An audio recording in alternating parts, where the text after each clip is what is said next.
Hello, this is Lucille from Horrors for Horror, and you are about to listen to the 6th episode of the podcast where we talk about the Outwaters.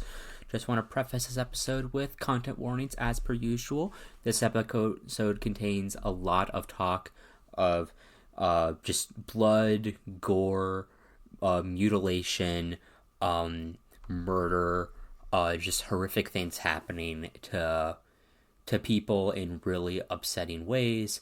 Particularly some mentions of genital mutilation, self-harm, and a discussion about nuclear testing, if that's a thing that bothers you.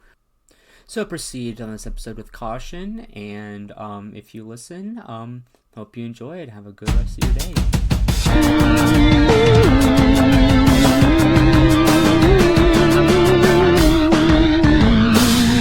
Alright, I'm gonna go get some water. I'll be right back to intro the podcast.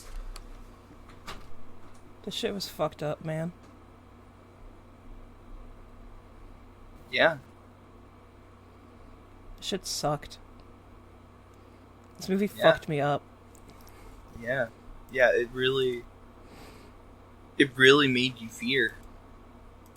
It really made you outwatered. Exactly. Ah, what a lovely day. How you guys feeling? I'm fucked up, dude. What did you do to us?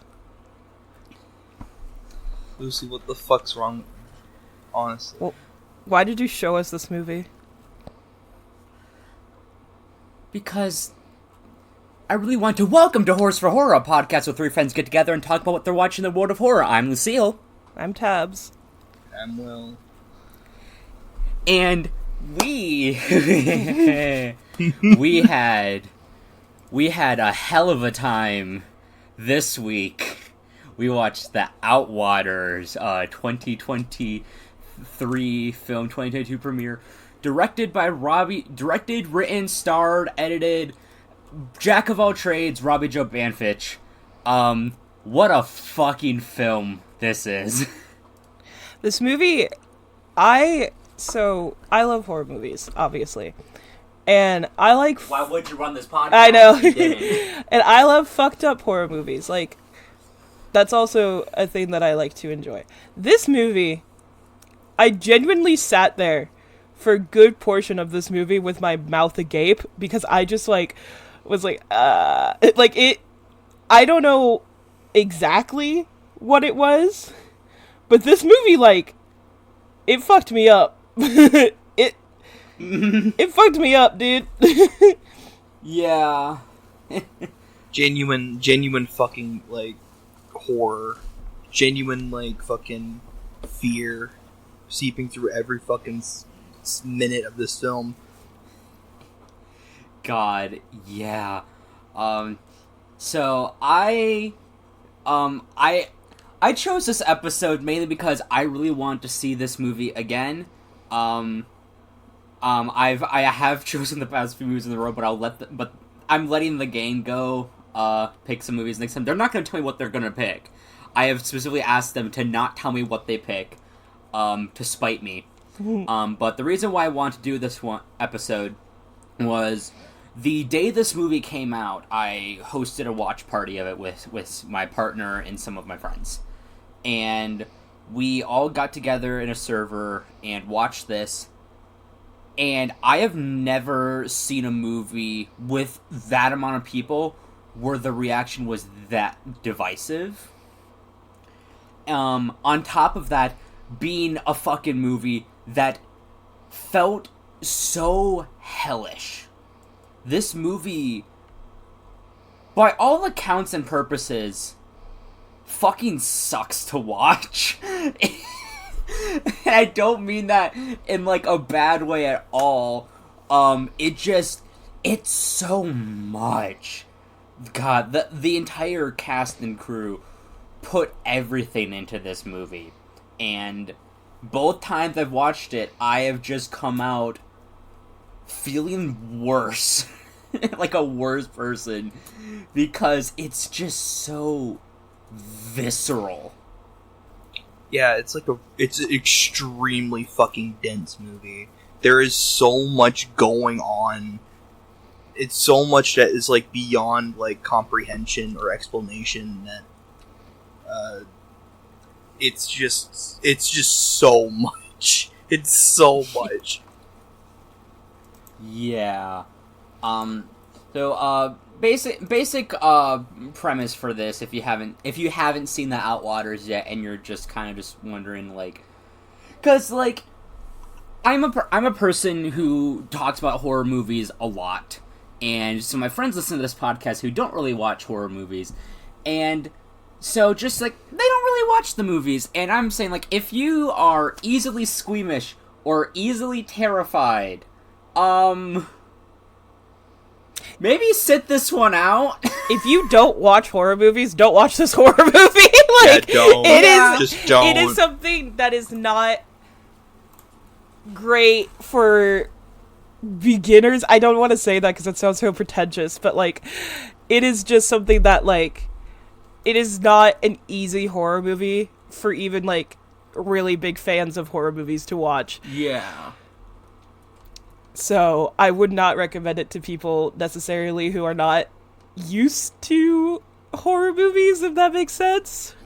Yeah, even I had, when I first went into this, I didn't know like what, like, I knew it was gonna be like hellish, because like I went to see Terrifier 2 in theaters, and that's when the teaser for this dropped. It was in front of Terrifier 2, and so I'm just like, what the fuck is this movie? Holy shit, I really want to see this. And then more trailers came out about it, and sort of getting linked in the Skinamarink discourse also, indie horror that was slowly becoming the talk of the town, made by gay men, which both fucking awesome that we have two horror movies that came out this year that got this big, and they're both made by queer creators, which I fucking love. Mm-hmm. It's awesome. I thought Skinamarink was going to be the most divisive movie when it came down to it, but after seeing Outwaters twice and looking up what people say, holy fuck, I did not realize that this many people hated Outwaters. Yeah, when we went to go watch it, I looked it up as well. Like, I didn't look up spoilers or anything, I just, like, Googled it. And the star ratings were all, like, in the 3 stars to, like, 2.5, 3.5 stars. And I was just like, whoa, I've never seen, like... It's rare to really see a movie online get, like, 3.5 stars kind of consistency, like, in the Google results, because usually people are either like, this movie fucking blows, or this movie's the best movie ever. And to see it kind of be in the middle of the road was like, huh. Yeah.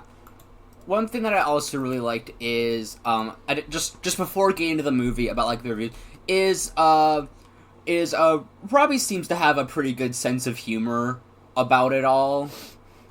Like, he doesn't seem to, from what we've been seeing, at least, he doesn't seem to be taking, like, the criticism too seriously. Like, he's publicly said, like, this movie is not gonna be for everyone. And there have been people who have been saying some really fucking bonkers shit about this movie. And, there is a review that I saw, like, before the movie came out, which is when it premiered, where the person is, like, spoiling the entire review, which I was like, okay, what? But then I look in the comments, and they specifically make a comment. The director himself, Robbie, he's on Letterboxd. He made a comment just being like, "Hey, just a reminder for all those who came to this really fun review. I don't actually enjoy feet. Everything that happens in this review is true, but I'm not attracted to my own feet. Thanks for this review, though." And that was on like a 1/2-star review. So it's glad that he has, like, a sense of humor about it, and, like, isn't able to take, like, the criticism, like, that deep to heart. He, like, knows the type of things that he wants to make, at least from what I've been seeing, from what he's been saying. And, like, it's cool to have that, you know? It's cool. It's cool because, like, within, like, this day and age, you have, like, people who, like, come on and, like, you've had, like, some, like, more famous people come in and being like, oh, people aren't just getting my movie, and you're just mad that... And I'm mad because you're not getting my movie, and now we have, like, some other creators just being like, you don't have to like my movie. Like, what the... Like, who fucking cares, I made this movie for me. Yeah. And it really seems like the crew had such a fun time on set. From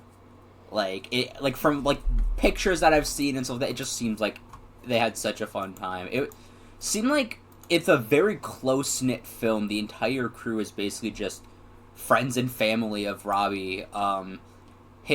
His mom plays his own mom in the movie and also does effects work on it too. Did some effects work on this too. His mom is lovely. She followed me on Twitter a while ago, and she's so sweet. She's such a lovely person. Enough talking about background of this movie, because we're just sort of talking about it. I realized I was originally going to talk about what this is about. Basically, plot simple, plot short. Outwaters is about 4 friends who go into the Mojave Desert to film a music video. And, I hope you like cosmic horror. Yeah.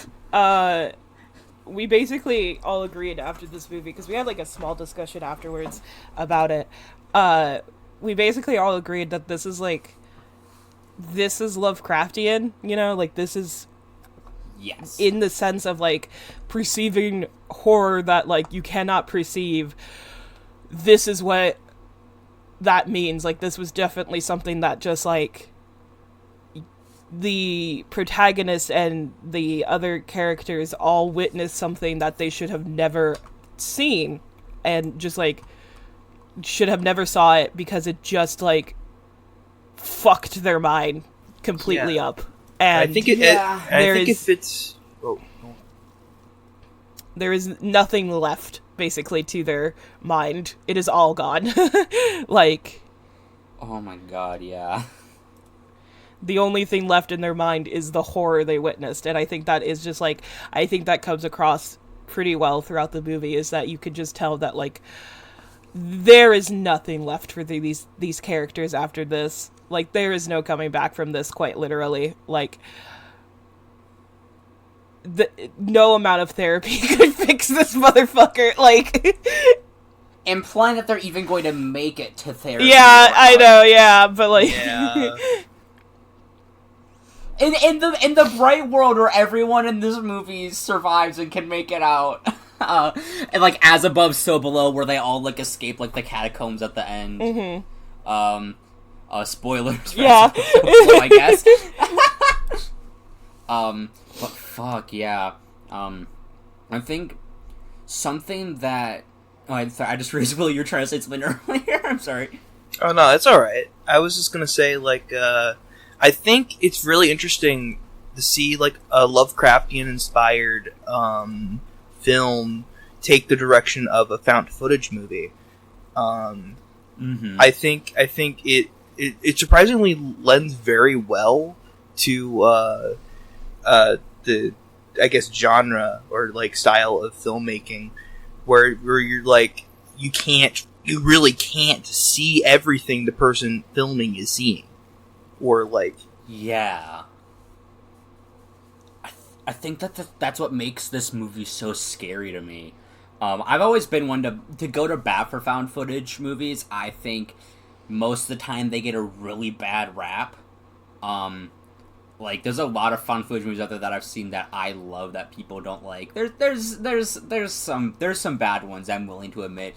But movies like The Outwaters are why I will constantly go to bat for found footage film, because of how hard it is to truly make one work.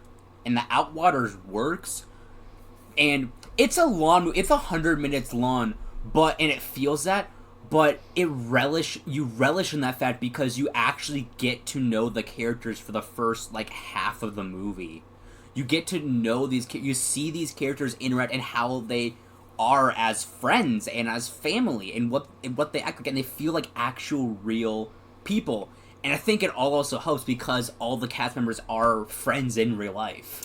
And then so when it gets to the horror aspect of the film, it's a fucking nightmare, because you spent 40 minutes watching these characters just be so sweet and just wonderful, and then they're all spend a majority of the movie in pitch black darkness with blood curdling screaming and just like blood everywhere, and it's horrific.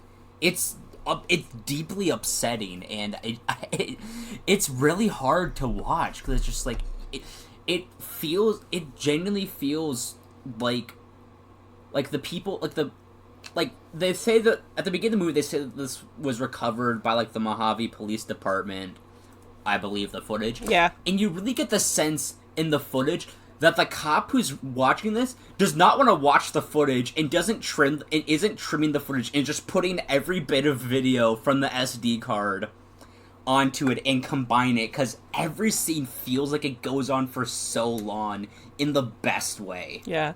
And as somebody who lives on the West Coast, and like I've driven through deserts before, and like, you know, I've been to deserts and things like that. Deserts have always kind of like freaked me out a little bit because of just like the amount of nothingness there. Like, it truly feels like there is nothing around you when you are deep in the desert, and that, you know, there is shit that like is just out there, you know? And so I think this movie did a very good job at like sort of preying on that fear, because like it's like, oh, what the fuck, we don't know what the fuck is out in the desert. Shit happens out there all the time and we don't know. And it's just like that really preyed, you know, the movie really preyed on that fear for me, personally. And so I really enjoyed it, and I really enjoyed the sort of first part of the movie where it was humanizing the characters, like Lucy said, because it just made the horrors, sort of like the punch of the horrors, all that much harder to witness, because you're like, oh no, like, these were people, and stuff like that. Seeing them like slowly lose their humanity and like fall deeper and deeper into like nothingness is just it's soul crushing. It's genuinely like hard to watch. Yeah. I think another thing that I really like about this is just like, yeah, it really gets that accurate feeling of just gut-wrenching terror. Like, this movie isn't going to scare everybody, but if you're willing to believe in it, this movie is fucking horrific. Because, like, something that I've always believed in is the unknown is scarier than the known. Like, what you don't see is effectively going to be far scarier than what you do see. Because, I think there's a specific quote from Roger Ebert, I think, regarding, like, Blair Witch Project, I think, where I'm going to be paraphrasing a bit, where it's just like, the noise in the darkness is always going to be scarier than the thing that makes the noise in the darkness. Any child can tell you that. And I 100% agree. For a majority of, like, that third act, you are not seeing the creatures or whatever is... You aren't even fully knowing how these characters are dying. You just see, like, flashes and glimpses that are incomprehensible. And that's what makes it scarier, because it just... You're not getting that view of, like, you're seeing these people getting chopped up with an axe, or you're seeing them being torn apart by a creature. You're just seeing them. And it's just like, you're just seeing anything happen. And I fucking love it. Yeah. Something, too, that, like, I grew up being told all the time when I was, like, when I would go camping or anywhere in the woods, desert, whatever, was that you never fucking touch anything and you leave shit alone and you leave it there. Like, you never take anything back. And throughout this entire movie, I don't know if y'all heard me, but throughout this whole movie, I was sitting there like, don't fucking touch that. Put it back. You are one of the most vocal people I've ever watched movies with, and this is a perfect example, because there are just times where I can just hear you just under your breath just go like, no, please, no, please. Put it back! Oh my god! Because... Don't do it! Don't fucking do it! Things that you told me... one of the first things that you told me was, I think, like after the... I don't know entirely when you thought this, but it's, like, around the time when Robbie wakes up in the desert after the chaos, you're just like, oh, the movie's gonna be over soon. Yeah. And there's like an hour left of the movie. Oh, there was a whole point where there was like one moment in the movie where a light switches off. And from then on, I was sitting there in my head being like, oh, the movie's almost over now. Oh, the movie's going to end soon. Oh, the movie's going to be done now. Because Lucy had said, like, if you guys feel too overwhelmed by this movie, just let me know and I'll stop the movie. And, like, from then on, I was overwhelmed. And I was like, well, the movie should be over soon. I'm not going to, like, cut it off now because it should be over soon. And it wasn't. It kept going and kept getting worse and worse by the minute. And by the end of the movie, I was just sitting there and like Lucy was like, oh, we should record now, and I was like, dude, I don't think I can think about this movie for a few days. For reference also, we were going to record this episode and we were going to watch this movie at the end of March, because guess who got a concussion? Yeah. I was helping clean my garage with my mom and a thing fell on my head. And I got a very minor concussion. It was not, I didn't pass out or anything. I'm fine. And so I let Lucy and Will know on the Thursday that it happened because we record on Friday. And I let Lucy and Will know, and I was like, hey, just letting you guys know, I got a concussion, and I don't know if I can, or something fell on my head. I'm going to the doctor in the morning.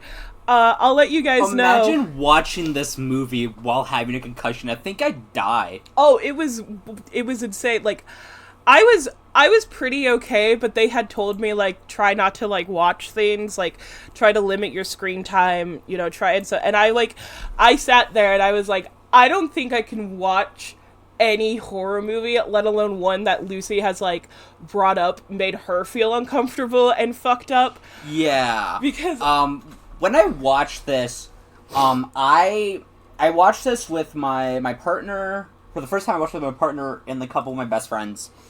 And I bring up skin rate comparisons also because on my first viewing, both these movies made me cry out of fear.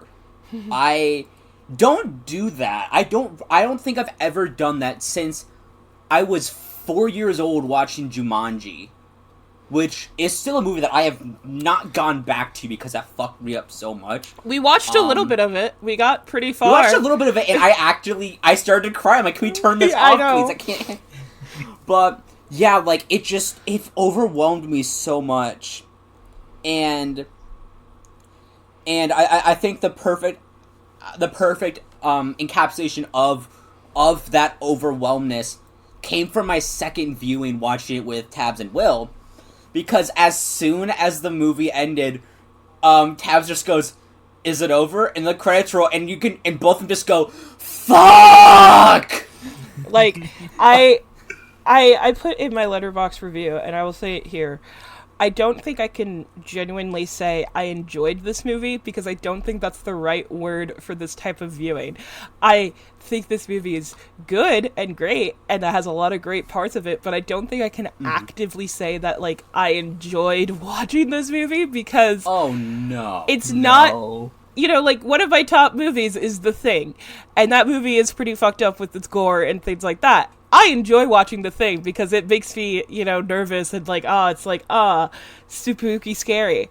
This, though, I did not enjoy watching. Yeah. Because it just, like, preyed on fears that I didn't even know I had.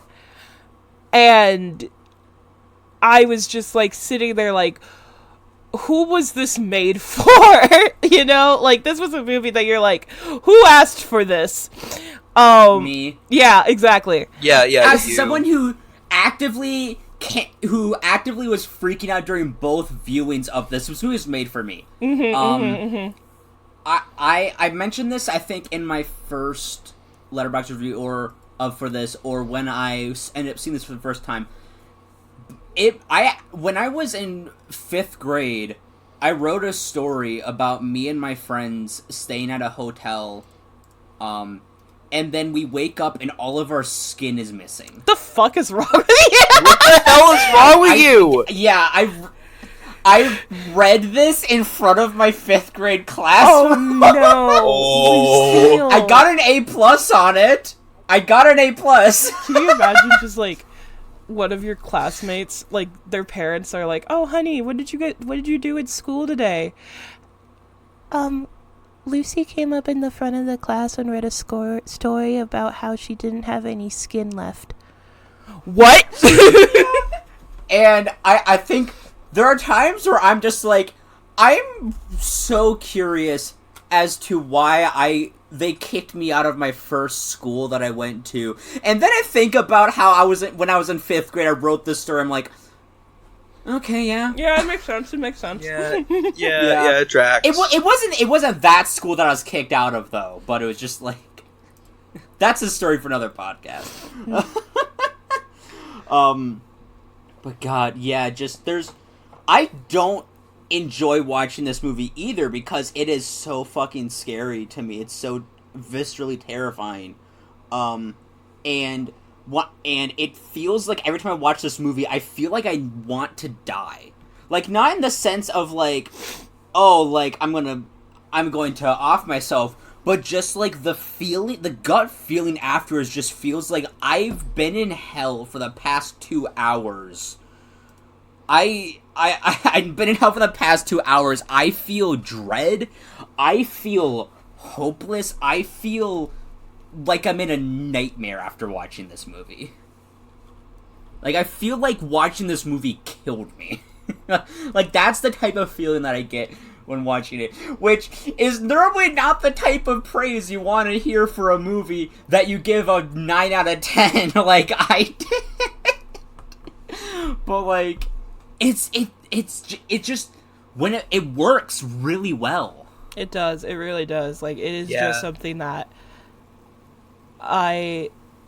it's wild. It does what it intends to do extremely well. Like its goal is to just fucking just give you a intense feeling of dread and just nightmare. Just nightmare. Nightmare.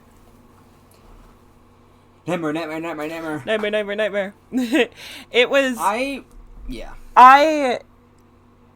don't know if I would watch this movie again, because just, like, it's that movie that you kind of watch, and then you put on your shelf, and you're like, I watched that movie. It was a good, it was a good movie. I never want to watch it again because of the indescribable feeling that it gave me while I was watching this movie. Like, I've had that a few times, and it's just like, I really do enjoy this movie. I think it's great.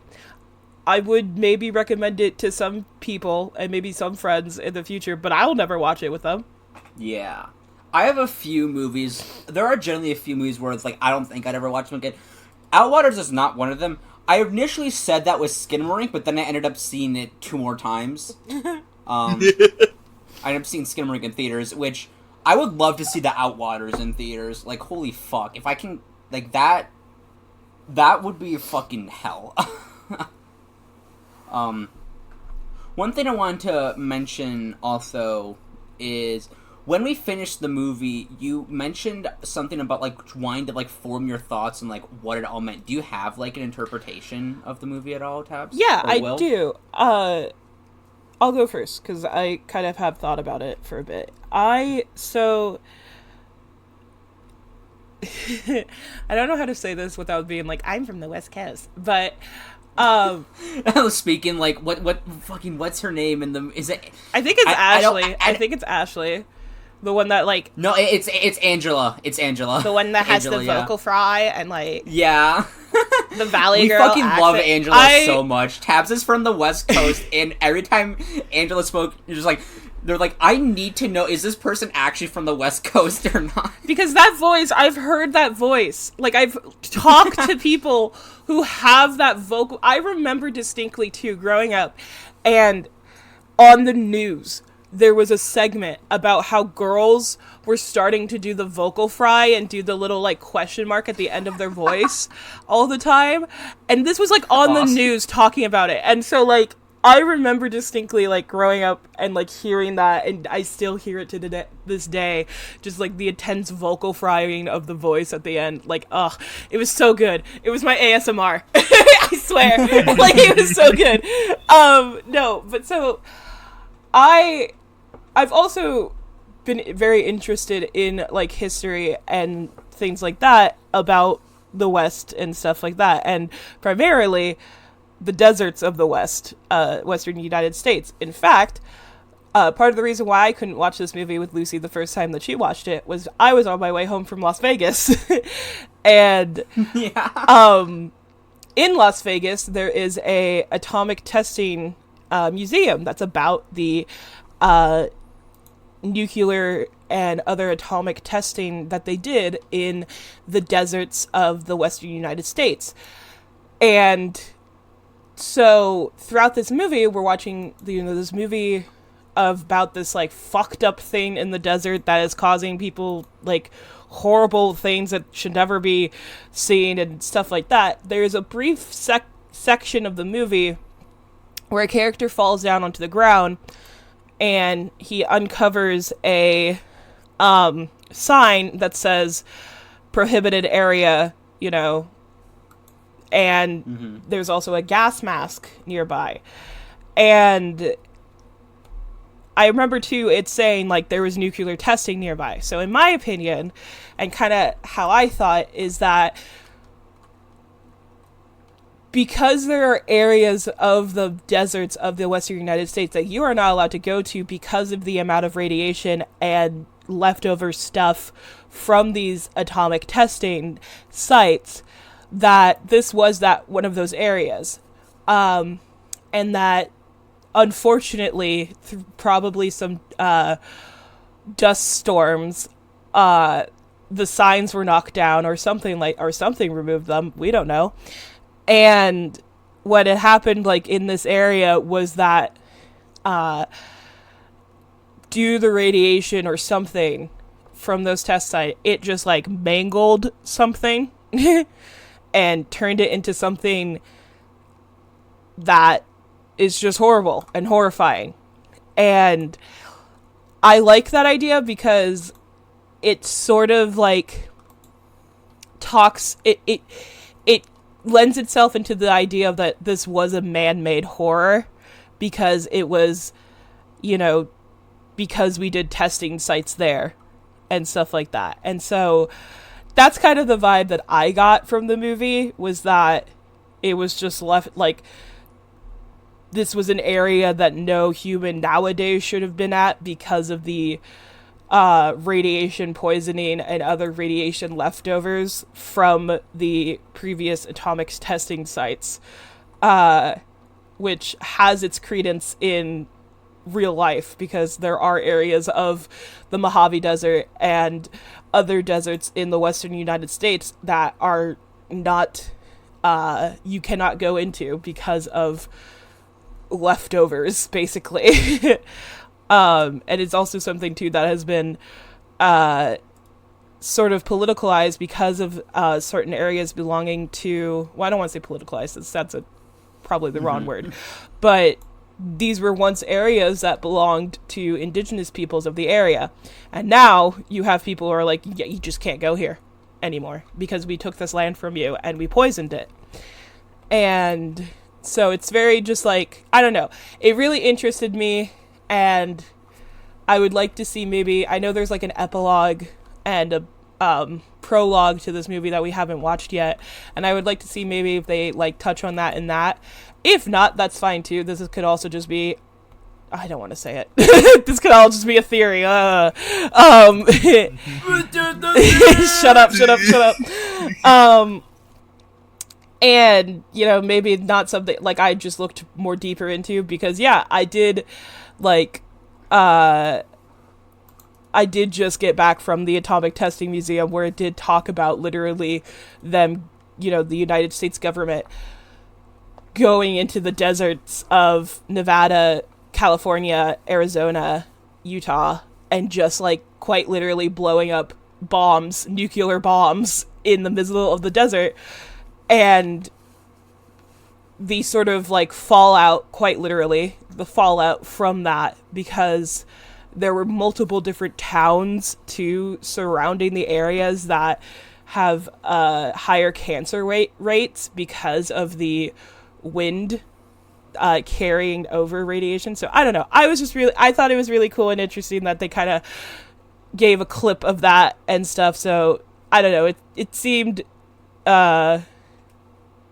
cool, and I think that's a cool aspect. But yeah, that's just me. Yeah.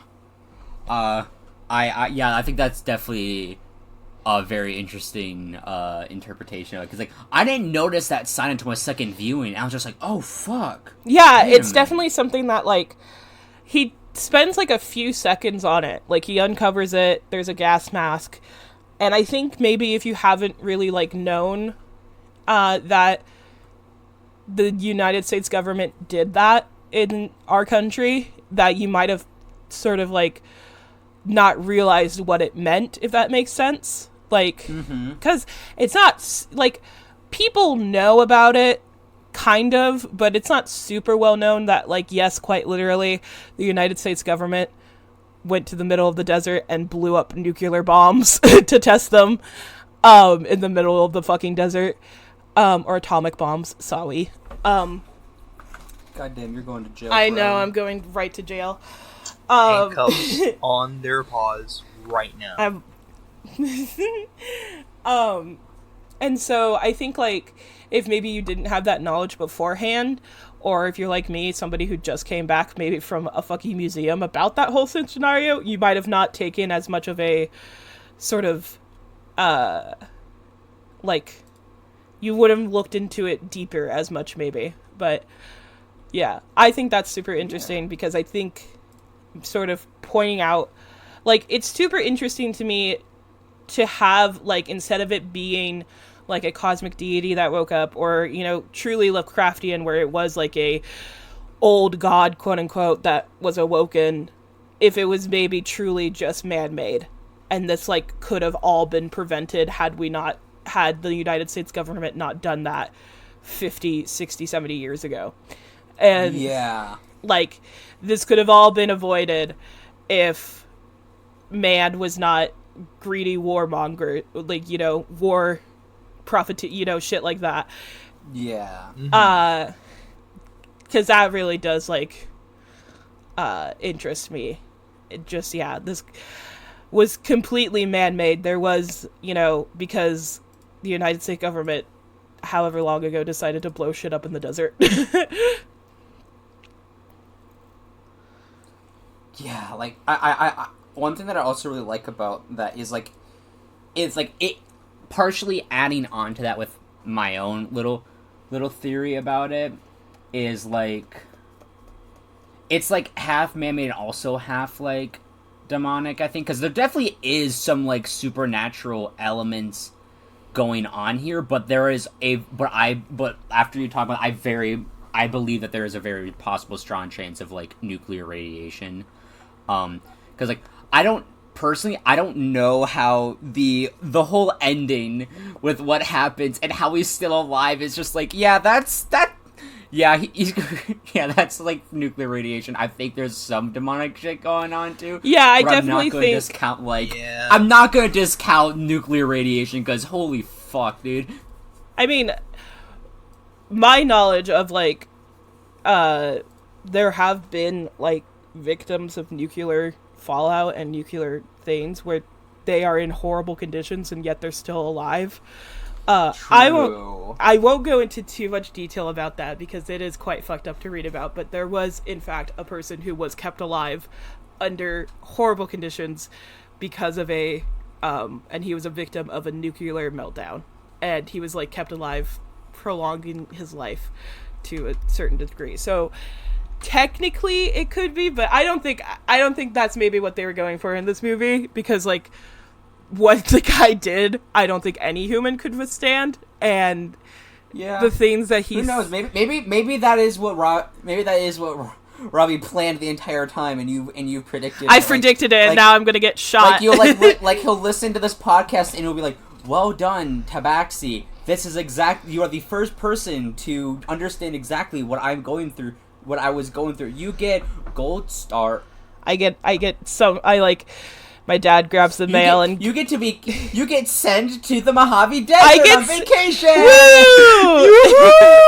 Yay! This is something too that I was saying to Will and Lucy. I have spent like time in a hotel in the desert.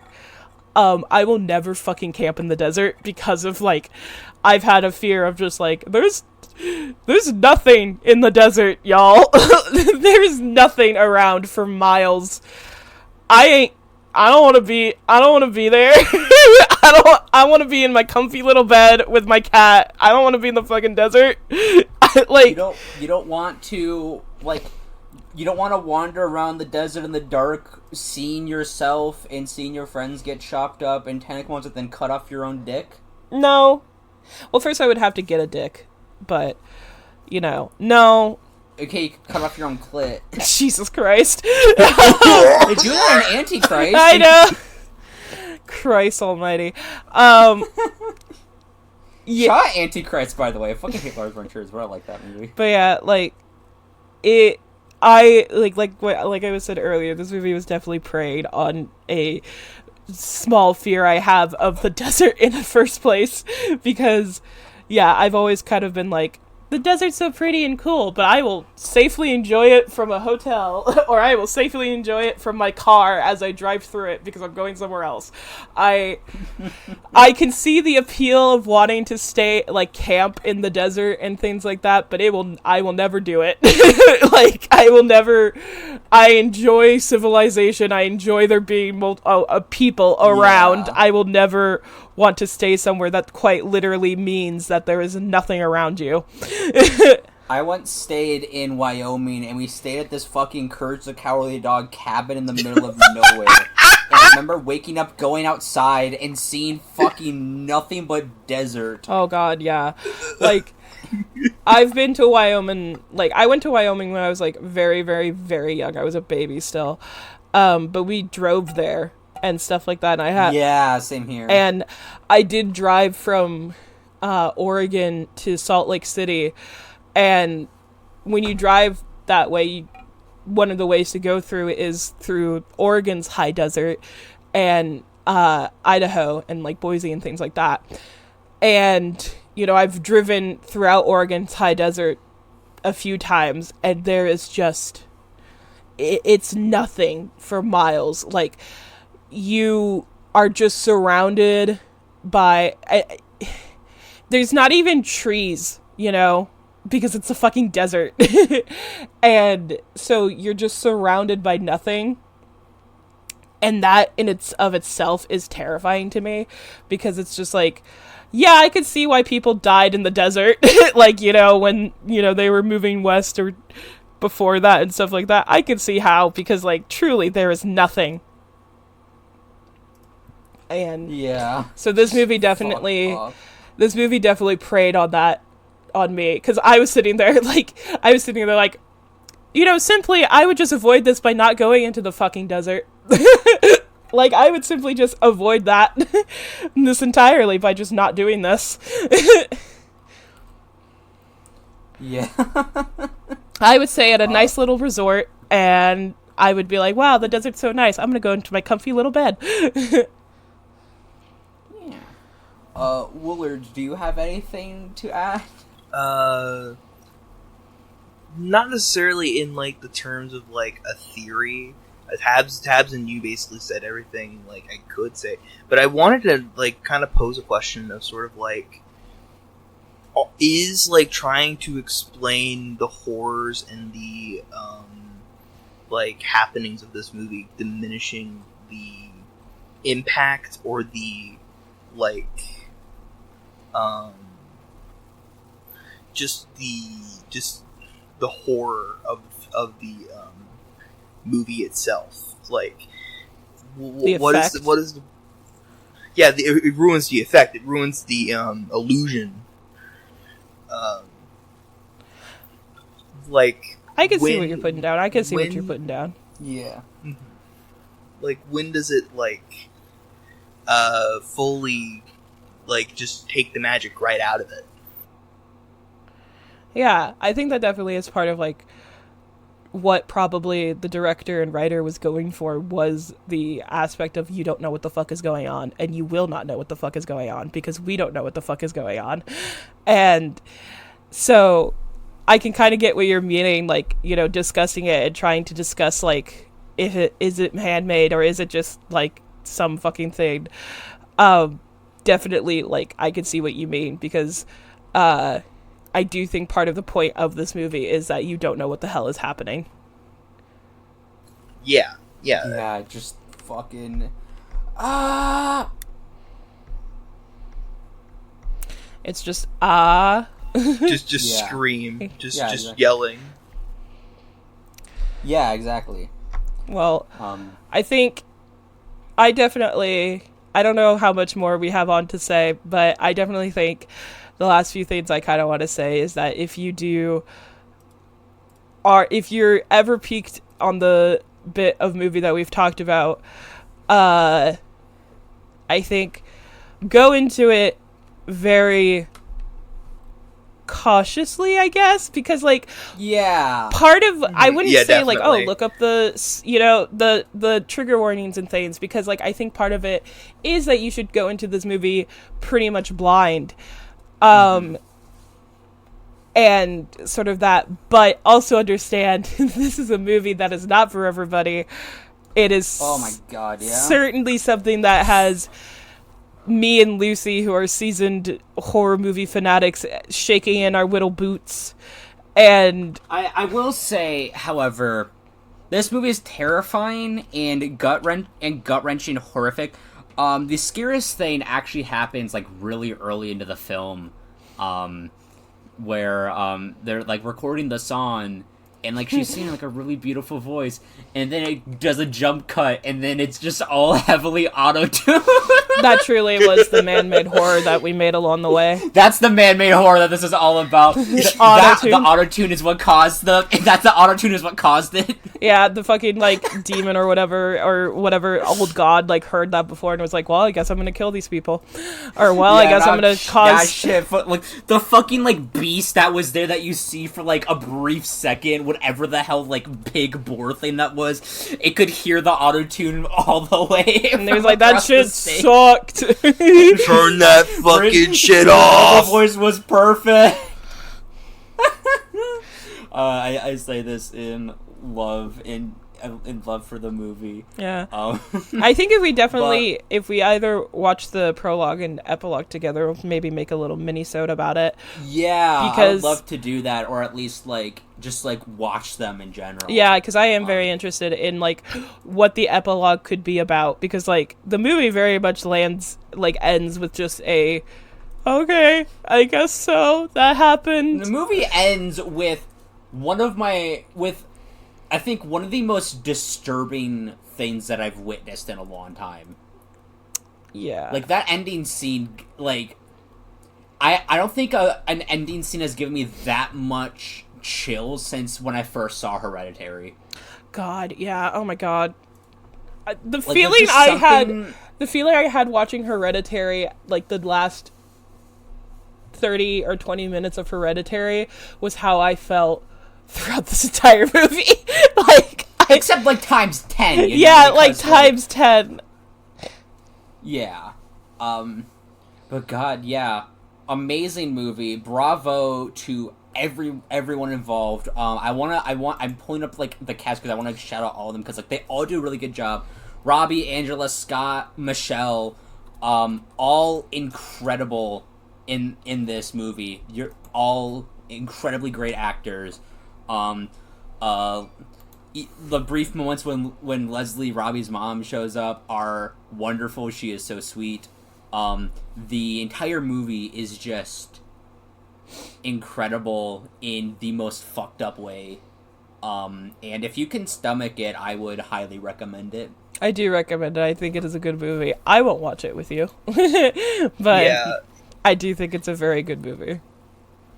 Yeah, I think it's. It does like a really, well.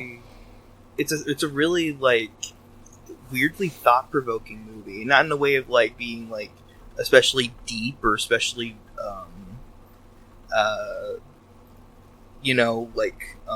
poignant or having like a moral. It's just like it's a mental exercise in general. It is. it's just an endurance test. Yeah. Yeah. In the best way. Yeah, the best way. Alright. Yeah, fucking next episode I have no idea. I fully left it up. The next few episodes I have fully left up to Tabs and Will to decide on their own and to not tell me. They may pick my least favorite fucking movie of all time and not tell me just to spite them. We're watching Christmas with the Cranks. No, what if I come on like the 6th episode and then just like yeah, we're gonna be watching like a movie that I've been wanting to watch for a while, and then you turn on Mother. What happened? I think that would be the end of the podcast. I think you'd be like, well, I don't. It wouldn't be the end of the podcast, but I would just be like, I don't wanna. Fine, this is what we're doing. All right.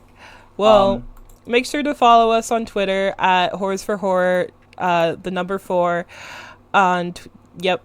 Wow, I'm redoing that.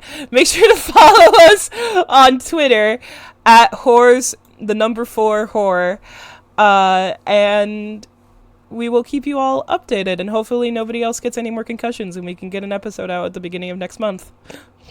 Yeah. You can follow me on Twitter at Midwestrogen with an underscore, MIDWESTROGEN with an underscore. You can follow me at Tabaxi, TABAXII underscore on Twitter. And you can follow me on Twitter as at Will_Panics with a Z. Alright, thank you all for listening. Yeah. Thank you all so much for listening. If you wake up one day and you find yourself stranded in the Mojave Desert, you know what you did. Bye-bye! Bye! Bye!